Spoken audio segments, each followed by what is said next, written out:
Welcome to the Slop Temple. We pray this video helps. You've got clips imported and a project open. Start by selecting the clip that needs correction.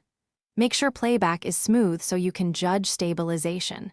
With the clip highlighted, open the inspector. If it's hidden, press Ctrl-Command-4. Once there, locate the stabilization checkbox and enable it so FCPX analyzes motion.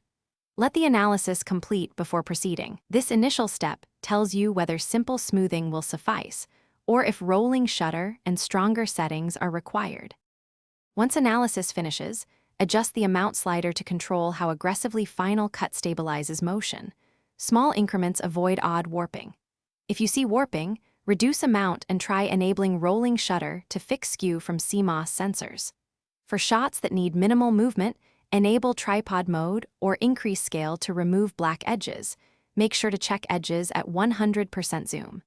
If available, try different algorithms to compare results. You'll choose the best balance between smoothness and preserved detail.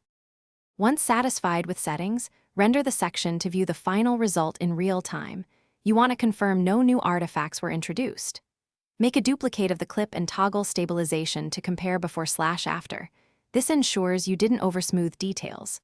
If you encounter warping, jitter, or black edges, reduce amount or enable optical flow on export, and consider cropping slightly instead of overscaling.